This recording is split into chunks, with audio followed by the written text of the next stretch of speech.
नमस्कार साथियों, मैं विजय आप सभी साथियों का एनएस शिक्षा परिवार में स्वागत करता हूं। उम्मीद करता हूं बहुत ही शानदार होंगे और बहुत बढ़िया तरीके से आपकी पढ़ाई चल रही होगी। हिंदी साहित्य का एक शानदार नया प्रैक्टिस सेट है। पहला क्वेश्चन और दूसरा क्वेश्चन आपकी स्क्रीन पे है। बताएंगे साथी क्या होगा इसका राइट आंसर। इसी के साथ में अगर आप हमारे चैनल पर नया हैं तो चैनल को सब्सक्राइब करके वीडियो लाइक शेयर जरूर करें और डेली प्रैक्टिस सेट के साथ हमारे चैनल से जरूर जुड़ सकते हैं। पहला क्वेश्चन और दूसरा क्वेश्चन आपके स्क्रीन पे है। दोनों क्वेश्चन बताएंगे क्या होगा इसका राइट आंसर।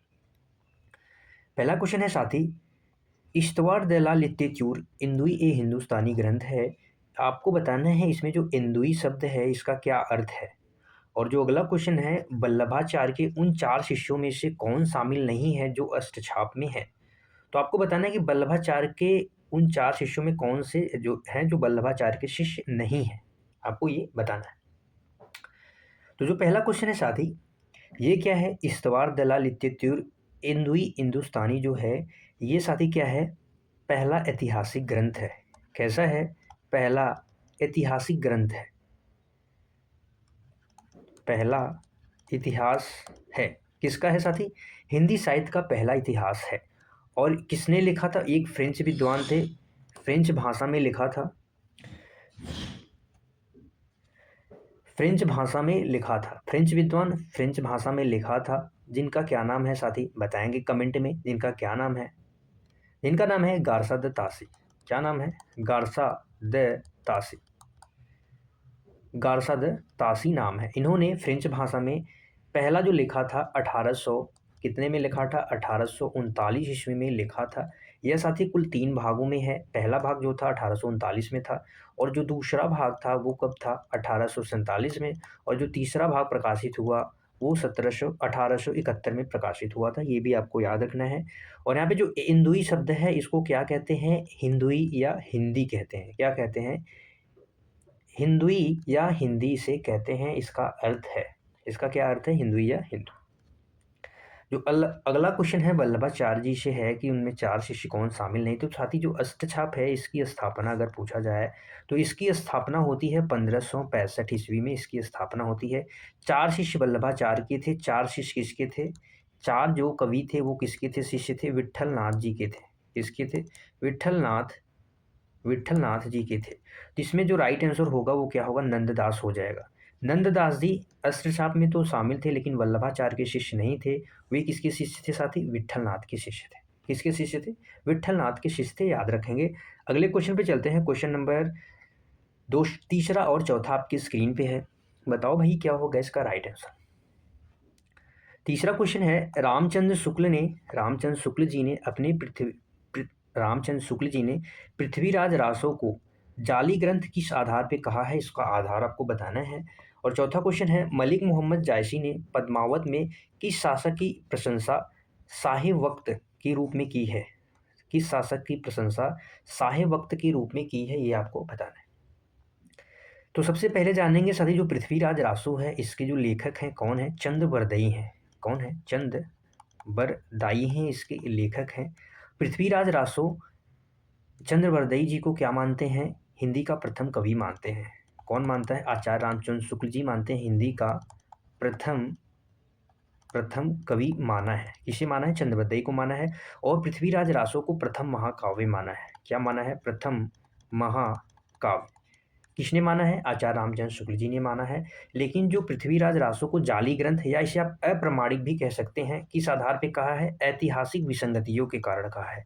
ऑप्शन बी सही हो जाएगा। ऐतिहासिक विसंगतियों के आधार पर रामचंद्र शुक्ल जी ने पृथ्वीराज रासो को जाली ग्रंथ या आप ऐसा अप्रमाणिक भी कह सकते हैं, अप्रमाणिक माना है। कहा है, क्या कहा है, अप्रमाणिक कहा है। अगला जो क्वेश्चन है, मलिक मोहम्मद जायसी ने पद्मावत में किस शासक की प्रशंसा शाहे वक्त के नाम से की है। तो जो मलिक मोहम्मद जायसी जी ने पद्मावत की जो प्रकाशन किया था 1540 ईस्वी में इसका प्रकाशन किया था। क्या किया था, 1540 ईस्वी में इसका प्रकाशन किया था इस रचना का। और यह जो 1540 का समय है साथी वो किसका था, शेर शाह सूरी का समय था। किसका समय था, शेर शाह सूरी का समय था। और जो मलिक मोहम्मद जायसी हैं, मलिक मोहम्मद जी जायसी हैं जो अपने पद्मावत में शेर शाह सूरी को ही शाहे वक्त के रूप में क्या की है, इनकी प्रशंसा की है। किसकी प्रशंसा की है, शेर शाह सूरी की प्रशंसा की है। अगले क्वेश्चन पे चलते हैं। क्वेश्चन नंबर 5 और 6 आपकी स्क्रीन पे है। बताएंगे क्या होगा इसका राइट आंसर। क्वेश्चन नंबर 5 है, कबीरदास जी की रचनाओं को संकलित करने का श्रेय किसे जाता है, ये आपको बताना है। अगला क्वेश्चन है, विश्वनाथ प्रसाद मिश्र ने रीतिकाल को श्रृंगार काल क्यों कहा है।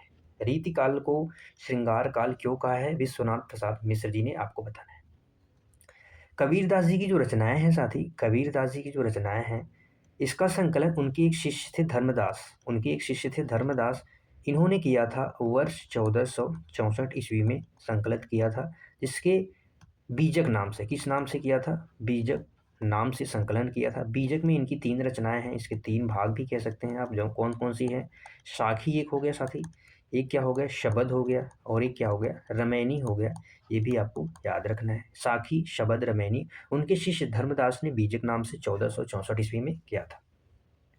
अगला क्वेश्चन है, विश्वनाथ प्रसाद मिश्र जी ने रीतिकाल को श्रृंगार काल किसने कहा, श्रृंगार काल क्यों कहा। तो रीतिकाल का जो नाम है श्रृंगार काल किसने कहा, एक तो पहला क्वेश्चन ये हो जाएगा कि विश्वनाथ प्रसाद मिश्र जी ने कहा था।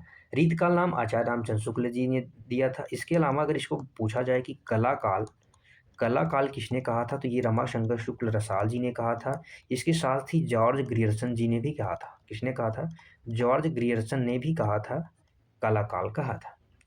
जो विश्वनाथ प्रसाद मिश्र जी हैं साथी, इसको श्रृंगार काल किस लिए कहा था, क्योंकि प्रधान रस के रूप में श्रृंगार रस की प्रधानता बहुत अधिक रही है। इसी कारण से विश्वनाथ प्रसाद मिश्र जी ने प्रधान रस के आधार पर इसको क्या कहा था, श्रृंगार काल कहा था, रीतकाल को।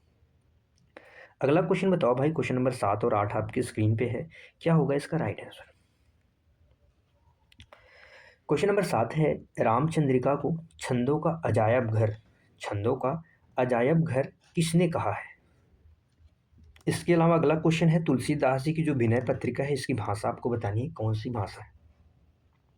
रामचंद्रिका साथी किसकी रचना है, सबसे पहले तो ये बताएंगे ये किसकी रचना है, तो ये केशवदास जी की रचना है। किसकी है, केशवदास, केशवदास जी की रचना है।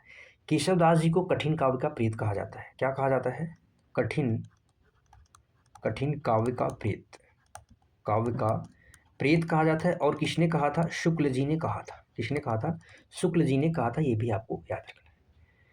केशवदास की जो रामचंद्रिका है, इसमें छंदों के बहुतायत प्रयोग के कारण ही इसे छंदों का अजायब घर कहा जाता है। और किसने कहा है, राम स्वरूप चतुर्वेदी जी ने कहा है। ऑप्शन इसका बी करेक्ट हो जाएगा कि छंदों का जो इसमें बहुतायत प्रयोग के कारण ही इसको छंदों का अजायब घर कहा जाता है। और किसने कहा था, राम स्वरूप चतुर्वेदी जी ने कहा था।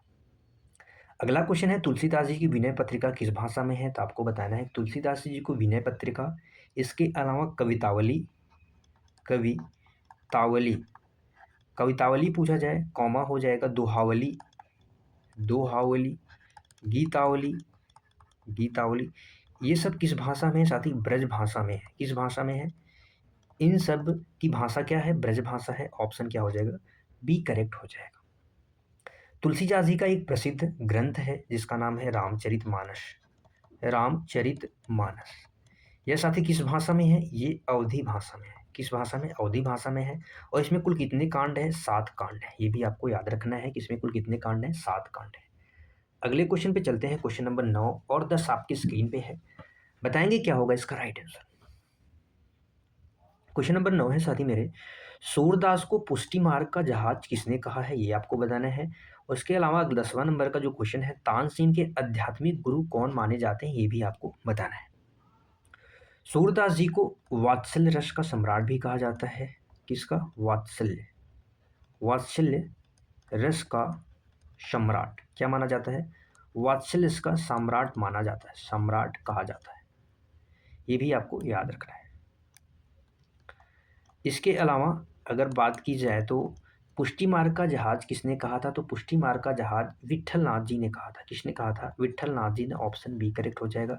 सूरदास जी के गुरु का नाम पूछा जाए तो कौन है सूरदास के गुरु, वल्लभाचार्य उनके गुरु हैं। कौन गुरु है, वल्लभाचार्य गुरु है। अगला क्वेश्चन है, तानसेन के आध्यात्मिक गुरु का क्या नाम है, तो तानसेन के जो आध्यात्मिक गुरु थे वो कौन थे, स्वामी हरिदास थे। कौन थे, स्वामी हरिदास। अगले क्वेश्चन पे चलते हैं, क्वेश्चन नंबर 11 और 12 आपके स्क्रीन पे है, बताओ भाई क्या होगा इसका राइट आंसर।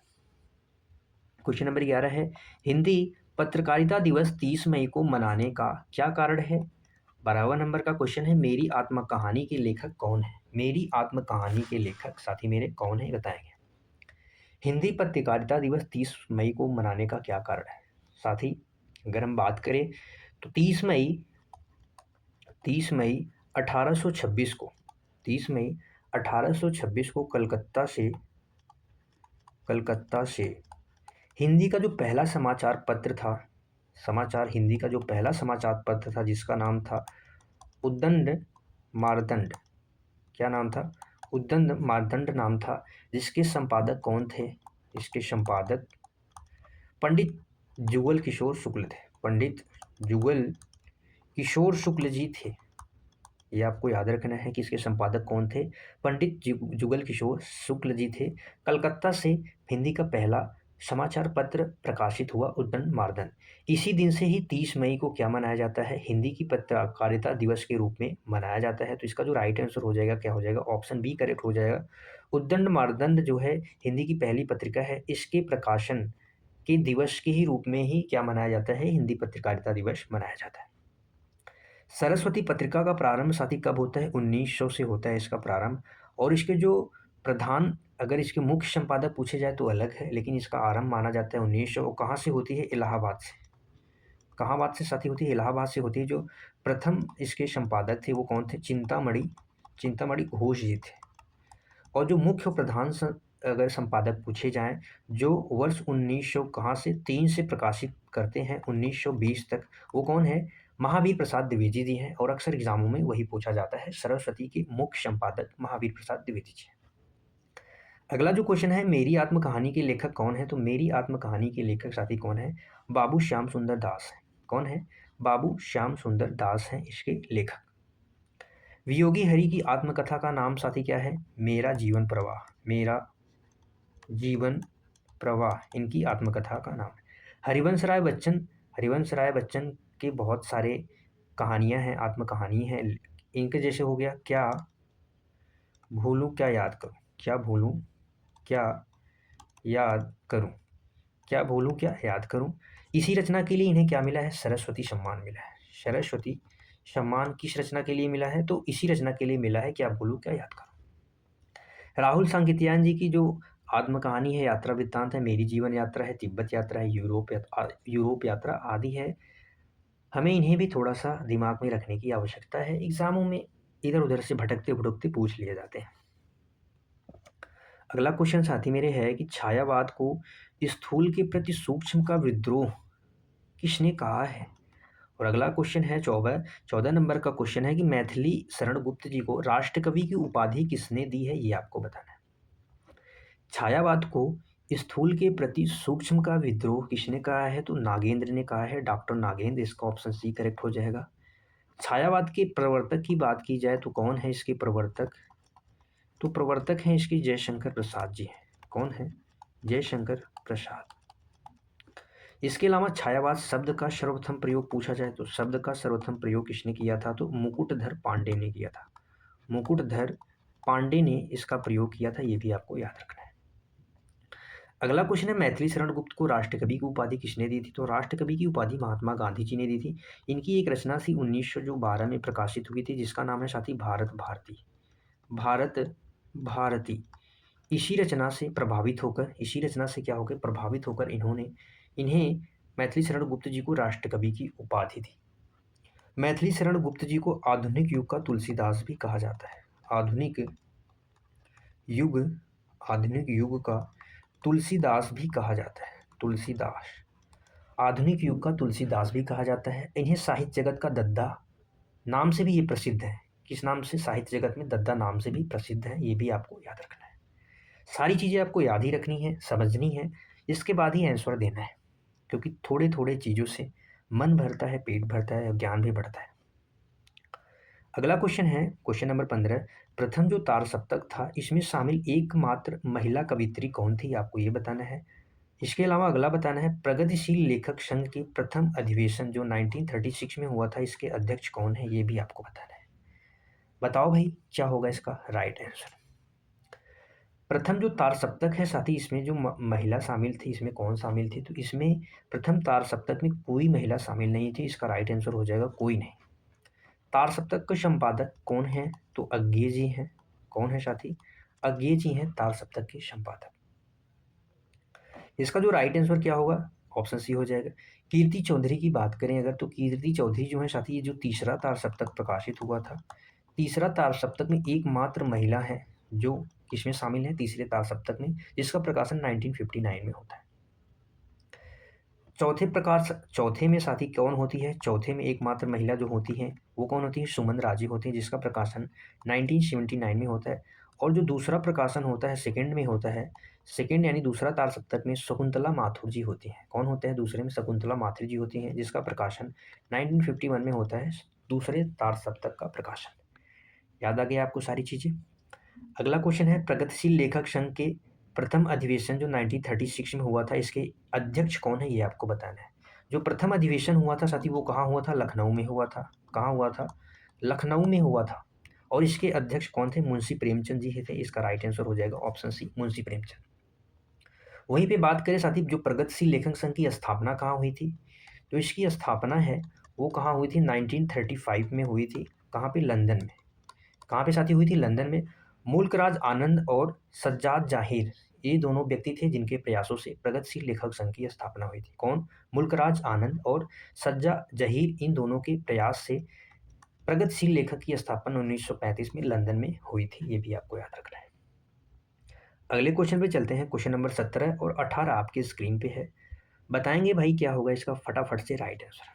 क्वेश्चन नंबर 17 है, निराला की राम की शक्ति पूजा का मुख्य उपजीव्य ग्रंथ कौन सा है, उपजीव ग्रंथ कौन सा है। इसका अर्थ क्या होता है उपजीव ग्रंथ का, जिस पर साथी कोई अन्य रचना आश्रित हो। यानी जो राम की शक्ति पूजा पूजा रचना है या किसी अन्य रचना पर आश्रित है, तो वही बताना है कि किसका है, मुख्य उपजीव ग्रंथ किसका है। अगला क्वेश्चन है, हालावाद का प्रभाव बच्चन की किस रचना पर उमर खयाम की रुबाइयों के कारण पड़ा है। हालावाद का प्रभाव, हालावाद हालांकि इसे क्या कहते हैं, प्रेम और मस्ती का काव्य भी कहा जाता है। हालावाद को प्रेम और मस्ती का काव्य। तो बताएंगे, दोनों क्वेश्चन बढ़िया है, क्या होगा इसका राइट आंसर। तो निराला की साथी जो राम की शक्ति पूजा है, इसका प्रकाशन कब होता है, 1936 में इस रचना का क्या होता है, प्रकाशन होता है। और मुख्य जो है, मुख्य उपजीव ग्रंथ जो है कौन सा है, तो मुख्य उपजीव जो ग्रंथ है कौन सा है साथी, वो कृत्तिवास रामायण है। कौन सा है, कृत्तिवास रामायण है, जो कहाँ का है, बांग्ला रामायण है। ये कहाँ का रामायण है, बांग्ला, बांग्ला भाषा का रामायण है, बांग्ला रामायण है, जिसका मुख्य उपजीव कौन सा है, राम की शक्ति पूजा है। तो इसका जो राइट आंसर होगा क्या होगा, ऑप्शन सी हो जाएगा। अगला क्वेश्चन है, जो हालावाद है, हालावाद का प्रभाव बच्चन की किस रचना में उमर खयाम की रुबाइयों के कारण पड़ा है। तो ये इसका जो राइट आंसर हो जाएगा वो क्या हो जाएगा साथी, इनका जो मधुबाला है, मधुशाला, मधुशाला ऑप्शन क्या हो जाएगा, ऑप्शन ए करेक्ट हो जाएगा। जो 1935 में इसका प्रकाशन होता है। हालांकि जो इनकी रचनाएं हैं प्रेम और मस्ती के काव्य में जो आती हैं, मधुशाला भी आती है, मधुबाला, मधुकलश, ये तीनों आती हैं। लेकिन ऑप्शन में हमें यही है तो हम यही मारेंगे, क्योंकि मधुशाला जो है इनकी जो रचना है, ये उमर खयाम की रुबाइयों के कारण क्या थी, नाम इसका पड़ा था हालावाद, हालावाद नाम पड़ा था। भाई अगले क्वेश्चन पे चल लेते हैं फटाफट से, क्योंकि हमारी जो ट्रेन है स्पीड पकड़ चुकी है, हम ना रुकने वाले हैं ना ही अब कोई भी क्वेश्चन हमसे बचने नहीं पाएगा। सभी क्वेश्चन का हम आज सुपड़ा साफ कर देंगे। क्वेश्चन नंबर 19 है, हिंदी साहित्य में प्रथम ज्ञानपीठ पुरस्कार किस रचना को मिला था, ये भी आपको बताना है। नंदुलाल वाजपेयी को किस प्रकार का आलोचक माना जाता है, नंदुलाल वाजपेयी जी को किस प्रकार का आलोचक माना जाता है। ज्ञानपीठ पुरस्कार की स्थापना कब होती है, 1961 में इसकी क्या होती है, स्थापना। 1961 में साथी स्थापना होती है, लेकिन 1965 में पहला ज्ञानपीठ पुरस्कार मिला था। जी शंकर कुरूप को पहला ज्ञानपीठ पुरस्कार मिला था, पहला मिला था। हिंदी भाषा में जो मिला था साथी 1968 में मिला था, किसके लिए, चिदम्बरा रचना के लिए मिला था। तो इसका जो राइट आंसर हो जाएगा ऑप्शन हो जाएगा, यह किसकी रचना है, सुमित्रा नंदन पंत जी की रचना है। किसकी रचना है, सुमित्रा नंदन पंत जी की रचना है।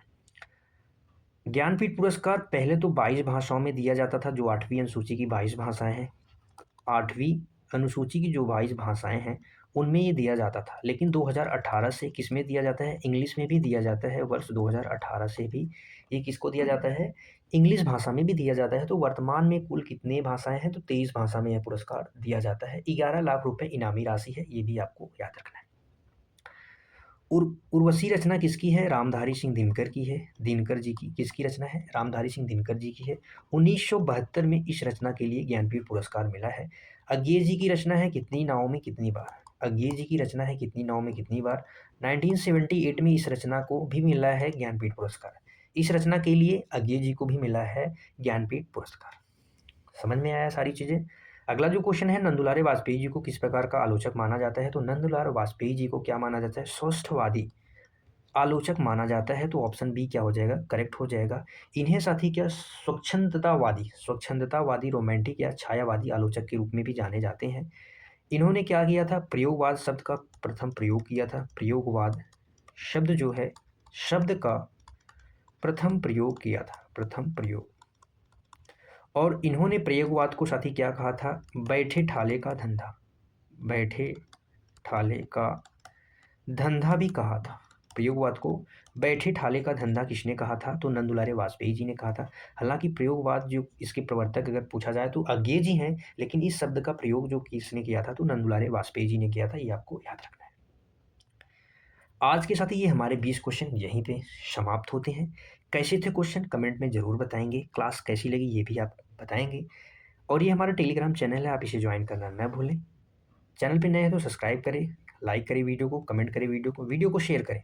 क्लास को अंत तक देखने के लिए आप सभी साथियों का धन्यवाद है। कल फिर मिलेंगे एक अगली शानदार जानदार क्लास में। तब तक के लिए बाय बाय साथी। Thank you so much. खुश रहिए, मस्त रहिए, पढ़ते रहिए। जय हिंद सभी प्यारे भाई बंधु।